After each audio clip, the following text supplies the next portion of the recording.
You have an extremely important topic you wanted to.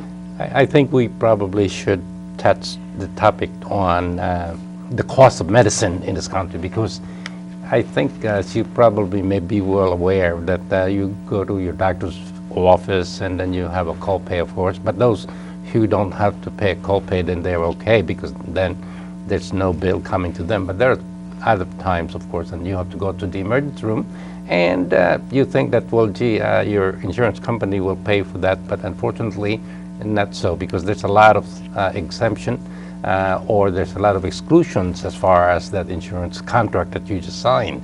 So what I'm trying to tell you is that sometimes you may get a sticker shocked and come out with a huge copay or a huge bill for you to pay, and that the insurance company may not cover that. And not only that, but there are medications nowadays that are costing a lot of money, and the insurance company may not pay for that because they will still think or label those medications are as experimental. So or they refuse to pay for brand name drugs, and they will only give you the generic. Yes, that's always been like that. So that really has not been an issue, because generic drugs now are proven to be just as effective and non-inferior to the brand names. But the big difference between them actually is the price. Well, yeah, the difference is the price. Somebody at one time was saying that, well, generic drugs, you really don't know the quality control over there, and that you really don't know whatever inert materials they put in there. But the fact is that the generic drugs in this country do work, and just as good as any brand name. There may be one or two names of a generic that some people would say, well, I don't want the generic brand, I want the brand names. I think it's just like a cigarette smoker, Bunny. They have to have their brand of cigarettes? Yeah, you have to have your brand of cigarettes. I mean, there are generic cigarettes. I mean, if cigarettes is costing you, what, $10 a pack, then maybe you go to the store and get the generic type, and it will cost you half the price. But then people will always say, this doesn't taste like the cigarette. Let me ask you, why aren't all medications, why don't we have a generic for all medications? There is the country that does that, and that is India. Because India will, before you can market your medications to India, they want the ingredients, and because they will then manufacture everything, and that is the only way that they can make these medications available to the mass market and not very costly. And a very good example of that are the medications that we just came out that cost hundreds and thousands of dollars, and so they're trying to market it in India. But before you get to those medications, in this country, I'm trying to get you to talk about the patents. Oh yeah, well, and it's capitalism. Of course, a company that does research and discover medication do have a copyright of that medication, and they have about 12 years maybe to make a lot of profit out of that. But it's 12 years for a medication? It depends. It depends on when your time zero starts. Is it at the time of the research, or is it the time that it's been marketed, or is it at the time that it was put into human experiments? But anyway, that copyright law is very complicated, but in general, they have about 12 years before their patent runs out, and before anyone can make a generic brand out of that. And actually, India doesn't allow that kind of patent? They do not allow any of that, because the Indian government have passed a law that says that if you want to market medications in this country, then you have to give us the ingredient and the formula, because anybody should be able to make that as a generic brand. And that's the only way that it can be made basically available to the mass market. I think that's actually kind of remarkable. I mean, if you remember, there have been in the past, when the polio vaccine came out, it wouldn't be patented. He would refuse to have it patented, and he felt everyone should have the vaccine. I mean, there have been doctors in the past, Ben, who've come up with incredible findings and refused to patent it because their life, I mean, they save lives. Well, all of these medications are really lifesavers, and the question really is it morally acceptable, or is it morally wrong to make profit out of this medication? Now, well, I'm not talking about profit. I'm talking about gouging. Well, I mean, there's a big difference. Even now, you look at like the one medication that was for, I forgot what it was. I mean, it's still, the patent ran out. It's still selling for like $60 for a 30-day supply, yes. and the generic sells for $12 for a 30-day supply. Well, you don't see that anymore because the generic is also now just as expensive as the brand name. And I'm going to give you some examples of that. And what you said is true. Medications do save lives, and if it is available, why don't you just bring it to the masses? Why can't our government just say, okay, we'll buy the whole thing and then get the patent out so that we can distribute it to all the people? Actually, years ago, that actually was mentioned. There was a time when the medication that lowers your cholesterol just came out, and it did make a big difference. There were studies that showed that it does make a big difference in the mortality of people who are prone to developing coronary artery disease. And so they came up with this medication. It's called a statin. Of course, it's a group of medications right now. And they came out with this medication, and it's been proven that it will save lives. It will extend the life of some people that are prone to coronary artery disease and coronary attack. And so why are these medications so expensive, and why do they have such a long patent period, a copyright period? And so there was a full-sized ad in the Wall Street Journal that says, how can these companies who have these brands not having any generics available, and yet we're allowing them to gouge the American people by withholding, unless of course you can afford it, this life-saving medication. And so there was this notification that says that this is not right, but nothing came out of it because Pfizer still have at this time the Lipitor brand, right? Although it is coming out into a generic brand, which is called atorvastatin, which is probably just as expensive as the Lipitor. So in any case, well, maybe that's because Lipitor, the price of Lipitor started to come down. But I think that when you know it is life-saving, and for a lot of the medications, especially the high-priced medications you're going to talk about, because we know that they do save lives, people will die without them. Isn't that actually murder? I mean, we have smart lawyers that want to sue over a spilled hot cup of coffee, but none of them could figure out that this is actually murder. I mean, it doesn't seem like it should even be allowed. I would say that there has to be an incentive for science and pharmaceutical companies to keep doing what they are doing, and of course they are going to make a lot of money on making drugs that may not be even life-saving, but for some other reasons, which maybe it will get rid of some of your wrinkles or your gray hair, but hey, that's a big market. It's a big market. Pharmaceutical companies definitely wants to be kept on alive and functioning, and primarily that's what they are there for, and it's a very highly competitive market. Let's talk about your number one high-priced medication. Well, as you probably know, that a month or so ago, there was maybe 3 months ago, there was a publication about this new medication for hepatitis C that is just being marketed and was approved by the FDA.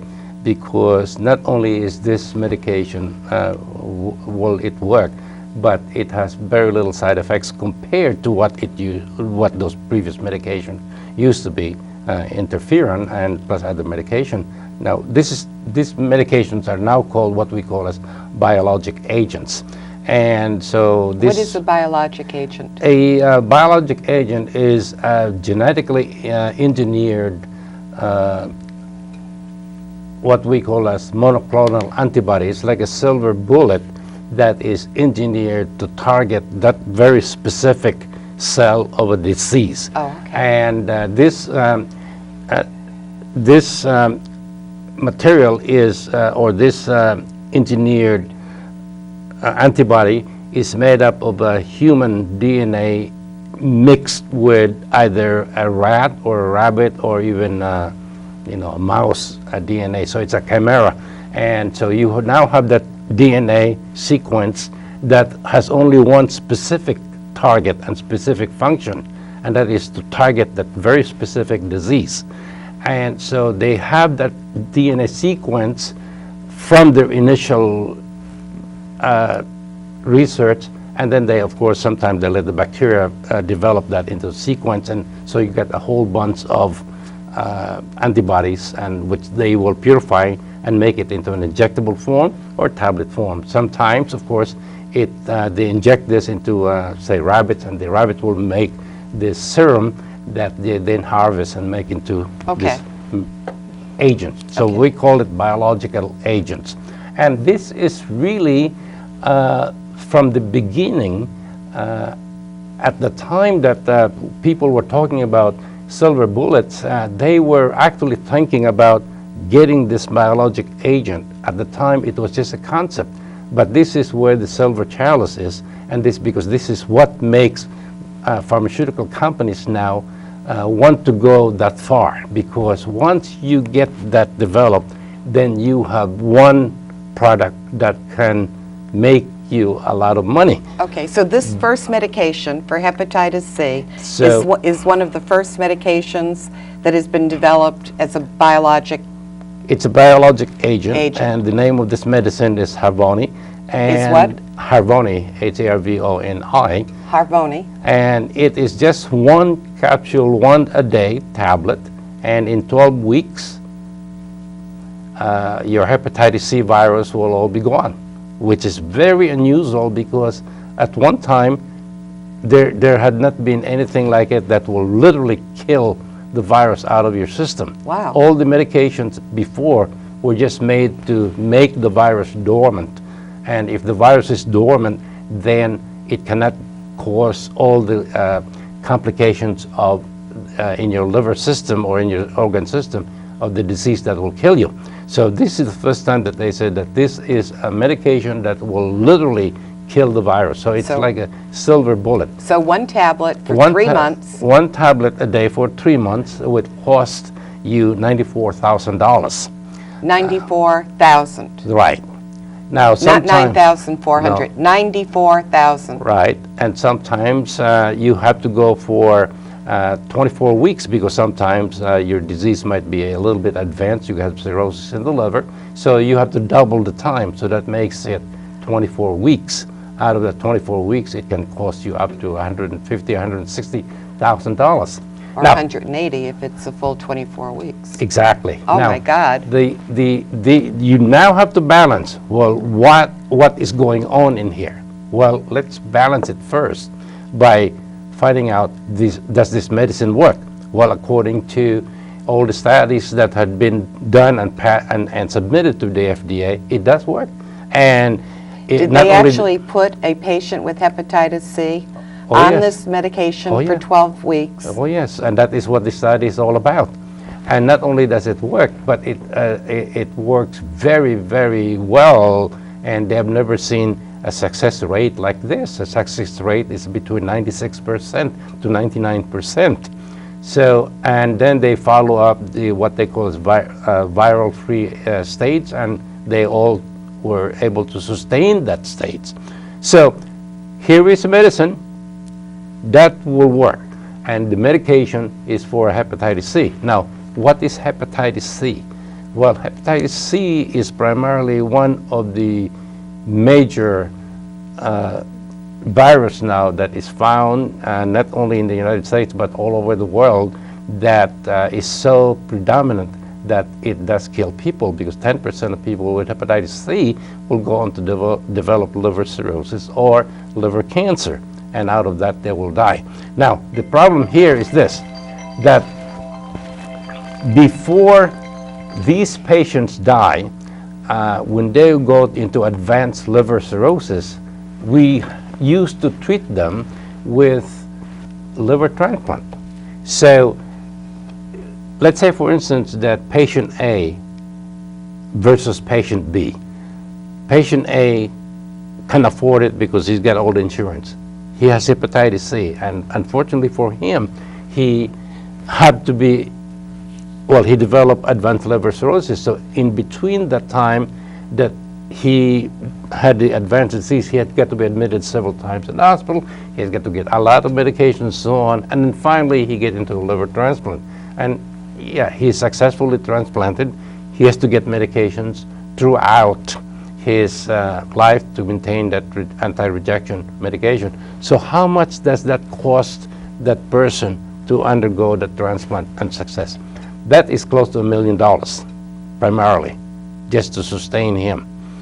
Very few actually can get to that level, because most of them will die before they can get the transplant. So now, what are we talking about here? So we have a medication that can get rid of the virus, and somebody that may have to go on a transplant. How is the cost going to balance out? Right. Obviously, the cost for the medication is a lot cheaper than the surgery and for all of the other. Right. Now, you multiply that, unfortunately, with the number of cases of hepatitis C in this country, and that's going to really make a big dent out of your budget. Right now, there are a lot of people that did not or cannot get into a heart transplant, I mean a liver transplant program. So and they will die out. So basically, you will have left a handful of people that did get a liver transplant because of hepatitis C, and that's what I think that's the name. It's Naomi Judd had that. Right. Well, is the price of this medication based on the cost of? I mean, it can't totally be based on the cost of research, because no pharmaceutical company actually did the genetic coding all by themselves. A lot of the previous research that went into this wasn't done just by that company. A lot of it was funded by the United States government. Well, a lot of this research, of course, started out, you know, in their universities, probably the concept, the idea, and obviously these bright young doctors that came out of this research probably went to NIH, National Institute of Health, and probably got a fellowship there and did the research and so on. And they may have come back into the university to do more research, to do more teaching, and they are now established researchers, so they have an automatic grant money for anything that they want to do and get published. Now, most doctors are like that. Most research doctors that do this kind of things stay in what we call academic medicine, and that is all they want. But there, of course, there are some doctors who figured out, hey, there's money to be made in this processes or this idea. So when I'm done with my research here, I'm going to bring all the techniques that I've learned and start my own company and call it Genentech. That's and it. The first product that we will make is human insulin. And it became widely successful. So there are some doctors who are like that. And so the question is, with these companies that make this medication, Harvoni, did they come from NIH-funded projects? We don't know. Who is the pharmaceutical company that's manufacturing it? I don't know. I have to look it up. So this medicine is for hepatitis C, and it's 1-a-day tablet for 12 weeks, $94,000 and $500. But the good news is that it does work, and it does cure. So because it works so well, there is a second medication, just like we have anywhere else in this country. that is a lot cheaper than this company. And this medication is called Vicera. Of course, it's not once a day, it's probably twice a day or 3 times a day at a discounted price of $83,000 and $320 for a 12-week supply. So, yeah, So a little it's bit competition there. Maybe $10,000 cheaper a year? for 12 weeks. For 12 weeks. Yes. But I still don't, I mean, how do they set that price that high when, I mean, you're not looking at getting back all of your research money? And do they assume that, well, the insurance companies will pay it because they'd rather pay that fee than have to go through, If you, as you yeah. described, the patient's illness and the cost of all of that? The thing about pharmaceutical companies is this, that it only takes them, number one hit, one success medication that will make up for everything that they dream Have ever of, done or ever or done. plan to Right. do. And so this company is putting their future. So basically this one single product is either going to make or break the company. So since they have the patent right now for this product, and it only is going to run for, say, 12 or 16 years, they are doing their very best to not only get back all their researchers, but also they're looking at the next 10 years, 20 years of being still A viable viable pharmaceutical. pharmaceutical companies. So this is what they do. Now the question really is, how competitive is the market? Very competitive. And that is the reason why we talked about India, because India doesn't allow that. If there is a product, they can make it anytime they want in the genetic brand. So I just want to run down some of the medications. Now, not all of these medications will have a cost-effect relationship, because some of them are really price gouging, I think. But some of them do have a balance effect.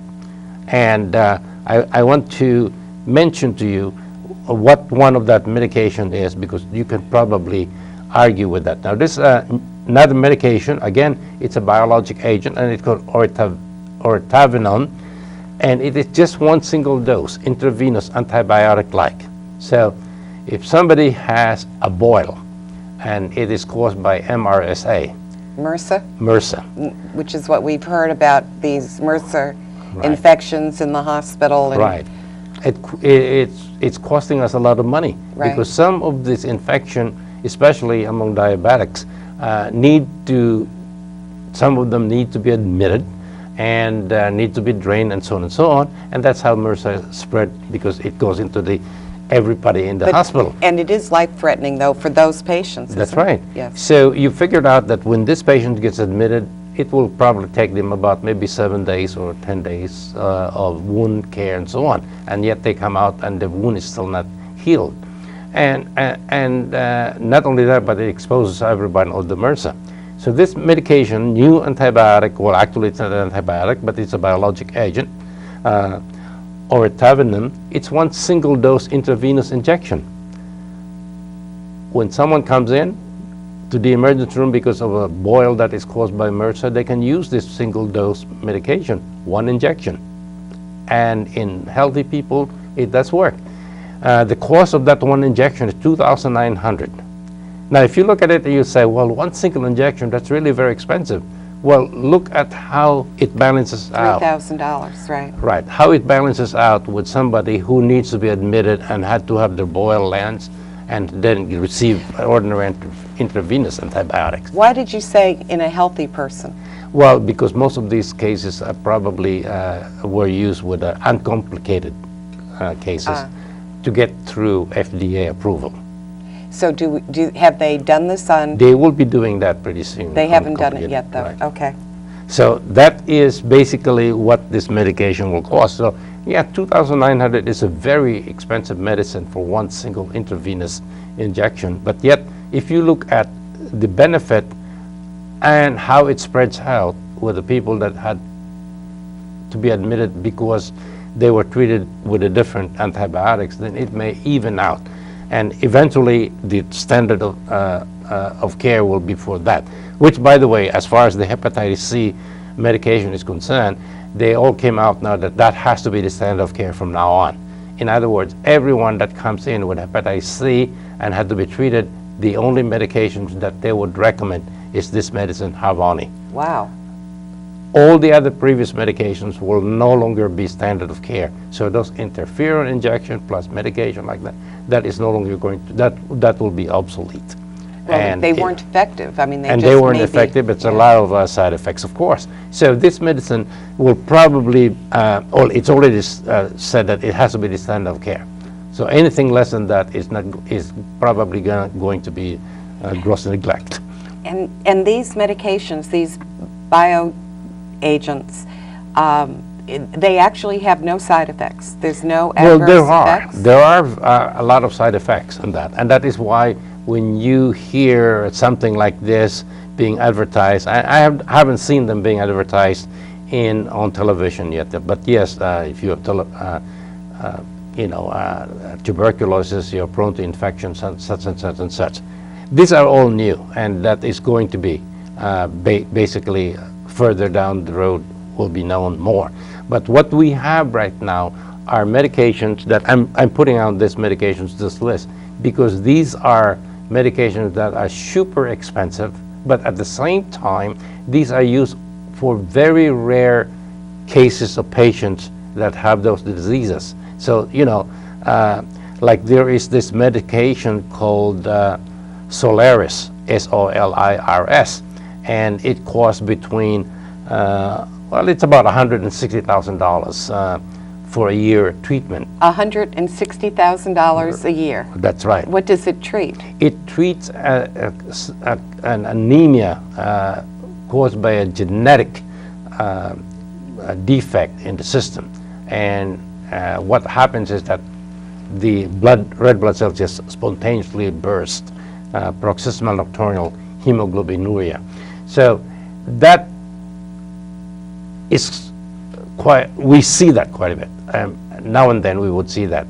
And there is a province in Canada that they have 5 patients that basically requires this medication. Now, because it's costing the national insurance, the government in insurance, Canada, right? that 5 patients can literally bankrupt that health insurance of that. Well, that's over $500,000. And for that reason, this province in Canada is suing this company, Solaris, because they were not charging them equally. In other words, in Canada they're charging them this much, and other places they're charging them less, and other places they're charging them higher.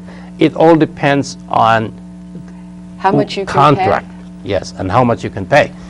So, yes, they made this biologic agent specifically for this one single disease, and this is basically where most of these companies are heading into.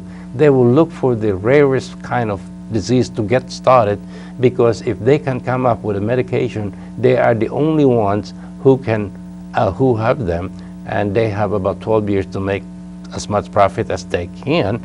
Now, obviously, the procedure in doing this is a little bit complicated, but that is just another medication. So, Solaris. Now, there is also a medication, of course, obviously, for HIV. So far, they have not been able to come up with a medication that will kill the virus for HIV, but it will soon be coming. But for now, patients with HIV will have to take 8 different medications a day, and so on, cause them to make sick in the stomach. So wouldn't it be nice if they can come up with just one single tablet once a day? And people would say, well, why can't they do that? Well, they are doing that. And there is some new medicine that came out, Triumag, T-R-I-U-M-A-G, for HIV, 1-a-day capsule. It's basically a component of 3 or 4 different HIV medication. Well, at the same time, it costs a lot, $2,207.40 per month. So if you multiply that for a year, you're talking about $26,000, $27,000 a year. So it's here. These medications are here. And, you know, there's, if you have the flu and you want to get rid quick of the flu, people used to take this Tamiflu medication, 1 tablet twice a day, you know, for 5 days. And, well, if you want to get rid of them really, well, you can go to the emergency room and they will give you one intravenous medicine, 1 dose only, for $950, and it will shorten your flu period by 12 hours. So, hey, what the heck? Might as well get into the act and join the, you know, join the party. Well, I think that the cost of medicine, even when it is not at the $2,000 a pill level, still is a problem for even a lot of your patients. Well, even you got dry eyes, you get this no, but eye drops. I did not take that. It will cost you If anybody- $300 a month. Right. If anybody who knows me, they know that since I could cry at the drop of a hat, my eyes are definitely not dry. But it had first come out, and it seemed like it was the thing to prescribe to everyone. And that does happen a lot. Well, the thing is that so far in this country, pharmaceutical companies are still the most productive and most innovative and probably the most profitable everywhere else in the world compared to other places. But how many of these companies are actually staying in the United States, Ben? Well, they are. Let me get, you know, Pfizer is staying in the United States, but I don't know whether that is the long-term plan. But you know, at one time, somebody actually makes the medication Lipitor. It is owned by a small company. So what did Pfizer do? They bought the company. Hey. But who kept the patent? That small Pfizer. company? That's included in the purchase. So the brand, the whole thing. Okay, so let me wait a minute. Let's just take little parts of that. This little company that did the research and came up with the medication gets bought out by Pfizer, who can then claim that the reason their prices are so high is because they did all this research. Well, they had to buy the company. It's marketing? It's marketing. But then let's get back to you know, life and death. A lot of the medications that we talk about really are life and death medications. I have, okay, maybe morals and ethics have nothing to do with business and profit, but I think that maybe they should. Well, that is the reason why there is so many non-governmental service organization that goes to places like, you know, Africa, and they fight Ebola virus. I mean, Africa has the highest number of HIV patients. Right. And you would say, well, if we have the medication, even though it doesn't kill the virus, and we have it here, why can't we just bring it over there? It is no different than antibiotics. It is no different than basic medications that we sell here and take it for granted. It's just that it is just too expensive for them, and they just cannot afford it, and most of those patients and those people will die.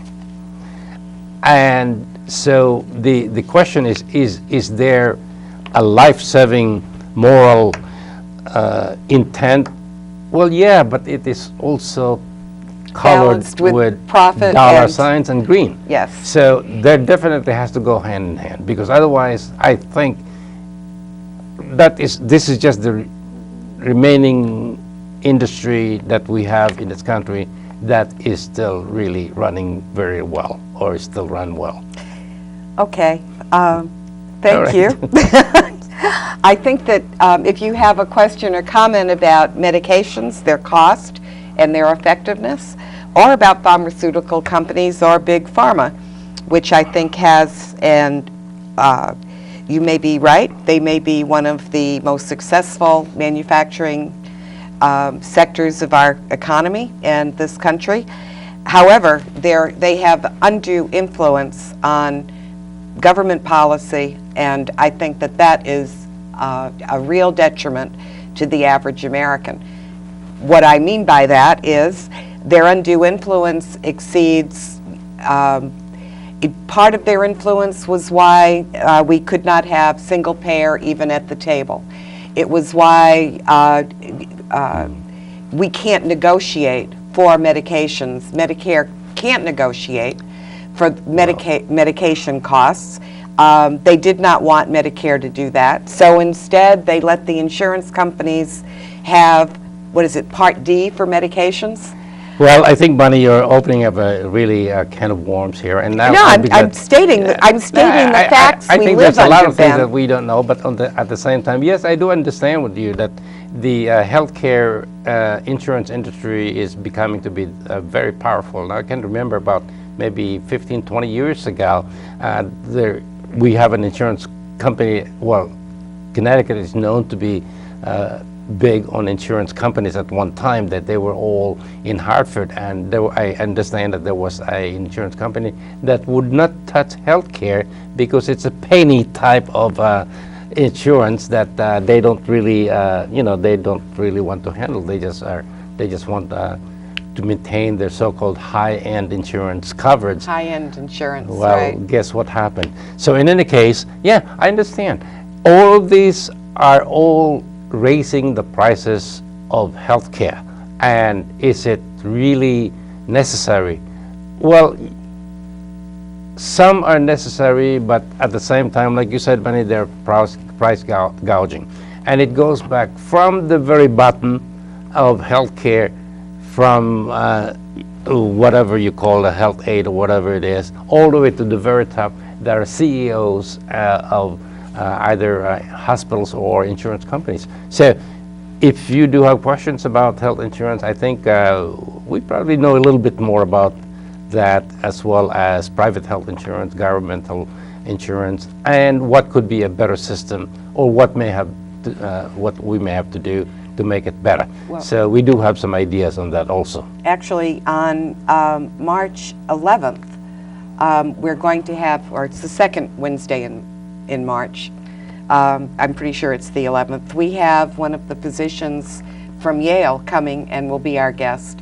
And she is the spokesperson for physicians for a single health care plan. So we'll have her answer some Well, we questions. can ask her all the questions as to why it hasn't been approved, why it hasn't passed, why it isn't even looked at. why it is even sitting there gathering all this dust and so on. We have a few really good representatives in Congress who year after year introduce H.R. 676. Well, And- we'll talk about that. Okay. But the other topic that I wanted to talk about, since, it's getting close to April and our taxes, it is tax season, and I thought it would be interesting to look at, we will be looking at, obviously, the governor's budget later on, but one of the things that happens when, even with the governor's budget, he cut social services. He is going to cut money for higher education. And this has been happening in state after state after state.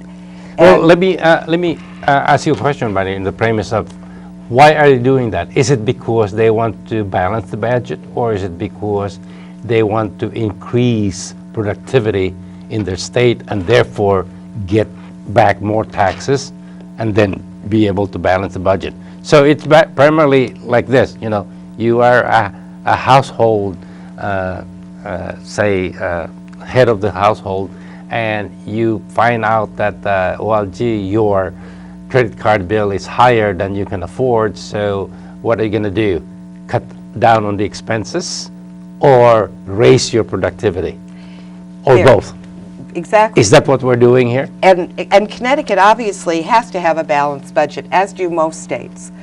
But what happens is that, that premise that if you cut, you'll be able to balance your budget and you'll get more productivity out of what's left. The problem is that doesn't work. State after state after state has been doing exactly that.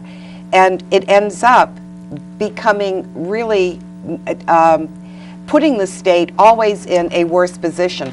What happens when you do that? I mean, really just look at it. Yeah, I think I know what happened. A very good example. Okay, I'm sorry. This whole thing. No. It's still in my mind. Go ahead, So say okay, it. let's take in a small business. Oh, okay, the restaurant business. All right. So here's the restaurant business, and year in, year out, they're not making enough to cover their expenses. So what are they going to do? So they advertise and everything, but that is just costing them a lot of money. So what do? They cut down on the advertisement. quality. They cut down on the quality of the food and so on, thinking that, well, we will be able to balance the budget.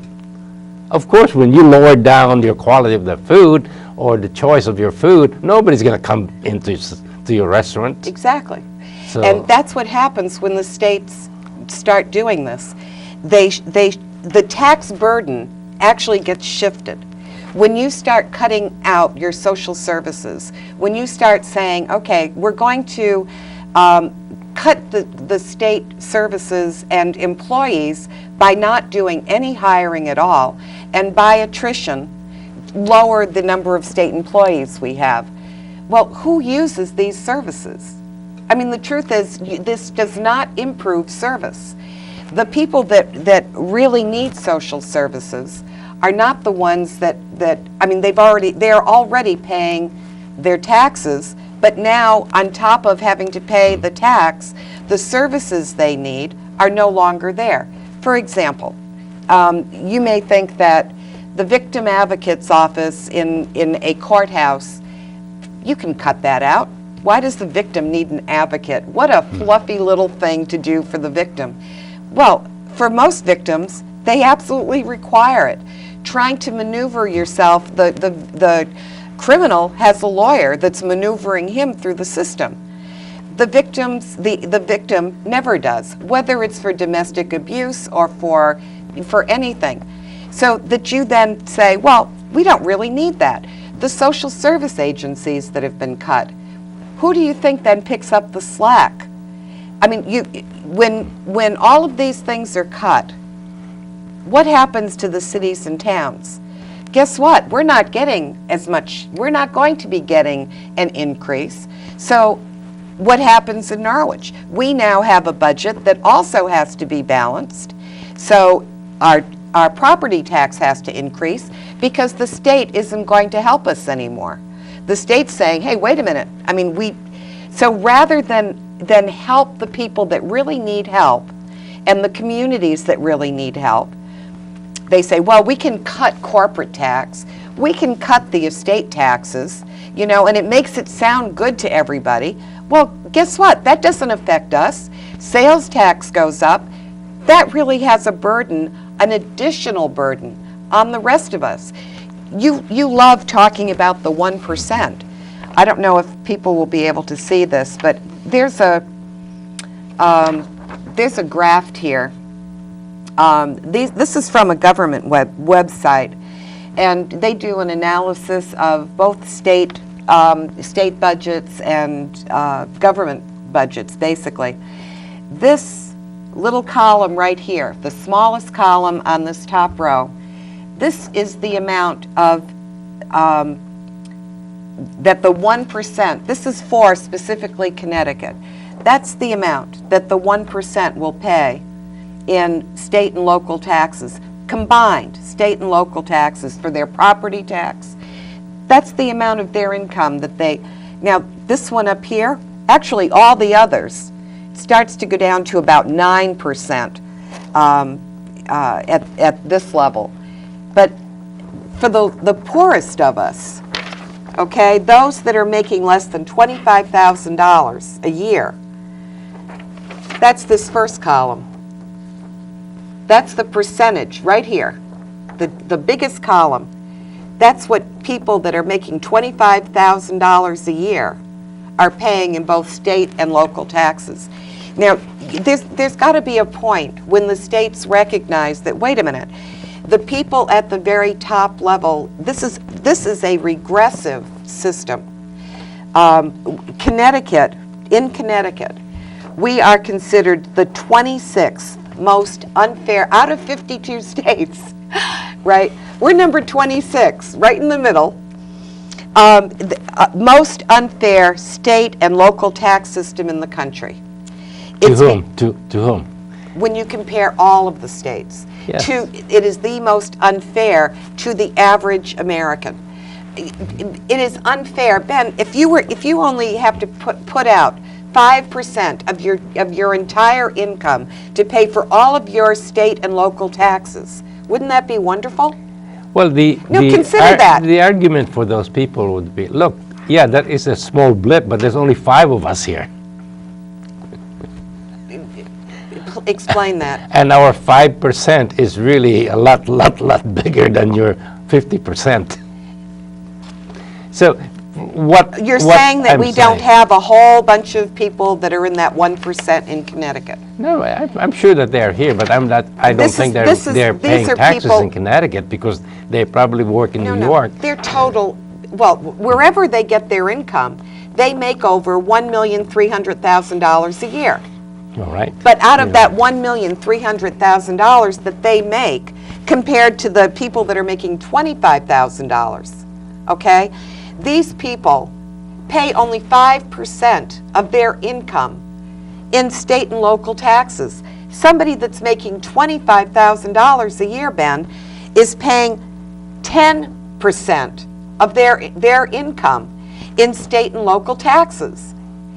That is absolutely unfair. I don't care how you slice it.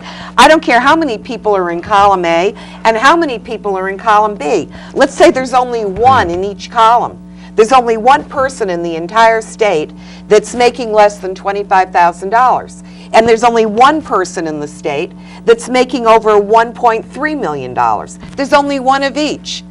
The guy over here still is only paying 5.3% of his income in taxes. The guy over here is paying 10.5%. Well, in absolute number, the guy on your left is only paying $2,500 in taxes. Dan, 10%. yeah, Let's put it this way. 10%. Now let's look at the guy on your 5%. 5% out of 1 million. Yep. All right. So how much is he paying towards the state and the and his local government? He can easily afford it. Well, There's a difference. There is a difference. This is regressive. When you are putting the burden of feeding a family, of buying those medications that you're talking about, you think this group over here is going to have a problem spending $90,000? Of course not. Of course not. So- This person over here is going to die because he can't afford it. yeah, but why are you targeting the rich people? I am not Because targeting the rich people, they can Ben. afford it. No, And- I'm saying that it is regressive, that it is a burden on, wait a minute, We let have me to finish. look at our tax That's- code that- because the tax rule is made in such a way, supposedly, that it becomes an even, fair No, way. no, that is not what the tax Now, rule is. People have tried to say that. They've tried to say, well, a flat tax would be even. That doesn't make it any more even. Nothing. This Because is what you are regressive. saying, what you're saying is that if this were a flat tax, then it would be fair. Because No, I'm now not. the person I'm who's not saying earning it. $25,000 a year is going to pay 10% of that, and the guy that is making $1 million a year is going to pay 10% of that. So one guy pays $100,000, the other guy pays $2,500. So how are you going to say, what is your standard of being fair? What is fairness to you? That you should sock it to the rich people and say, hey, listen, you can afford it. So if you can afford it, you might as well lose it. That is not what I'm saying, and that's exactly why the rich and the 1% continue to get away with exactly what you're saying. They continue to get away with it because people want to say, well, one day I'm going to be in that spot, and I don't want to pick on the rich. I'm not picking on the rich. They're picking on me. Get it? I'm the one who's being picked on. How are they picking on you? Because the tax burden has shifted, so it's on my back and not theirs. When I have to carry this burden, The $2,500 that person have to give to the government hurts probably A lot. more than it hurts that 1% person. You better believe it. Yeah, but if we are going to Who gets the most benefits? Who gets the most benefits from the state? The guy that has having all of his services cut, that's paying 10% of his income? Or the guy that just had his estate tax cut, so he doesn't even have to pay that, who's already doesn't have to worry about his health care. When he wants something, he has immediate access to the governor. He has bought his attention. He has bought his access. Now you are putting I'm in asking you, influence as part of course there's that. influence. Of course there's influence. So you're not what you're even doing- you are not that naive. When you give somebody a gift, you give, it doesn't matter what that gift is, in some way you are indebted to them. Well, it's And against you the law. can't tell That's why we have a governor who's in jail because of that. And there should be more. And And this- what I'm well- saying, ladies and gentlemen, the budget is important. You have to look at it and realize how much both the state budget affects our local taxes. It is affecting our local taxes. And as much as he loves pushing my buttons, he does agree with me. Well, actually, the only thing I can say is this, that if we have to run the state as like a business because we are spending too much. We are now looking at a budget that we cannot balance because there's a deficit. Now, if we have a deficit, what is it that we want to do? Lower down the quality? the Like in quality. the restaurant? That's Do you want to right. get rid of the bad Or good food? do you try to improve, Raise the and raise income. the productivity? Now, obviously, what they're saying is that they got their minds all screwed up, and they says, well, if we lower down our Quality. then we will have a higher income. Well, that had been done before. It doesn't work. It doesn't work. How can you increase your income if you lower down the quality of your food in your restaurant? Exactly. It doesn't happen that way. The only way that will make this whole thing balance is probably, like you said, the balance. Maybe lower down a little bit on the expenses, but at the same time not cut the necessary services and see if we can hire or we can make productivity a little bit better. But the problem is that because it doesn't work, what you end up doing is, in order to try to raise your productivity, you are going to give them the key to your locker or to your bank vault. So what do? Well, you try to get businesses come to your state rent-free, tax-free. And that doesn't work either. Well- Oklahoma, I'm sorry, it was Ohio. This was, I Right. kept saying it was Oklahoma, but it was actually in Ohio. When they did that, thinking that they will attract business, we'll cut all the corporate taxes. Do you know they lost more jobs?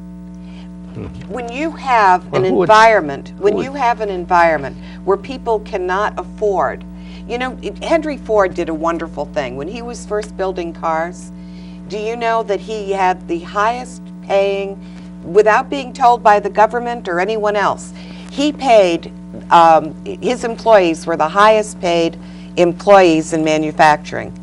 Because he figured out, if his employees couldn't afford to buy the product they're making, then he's not going to make any money.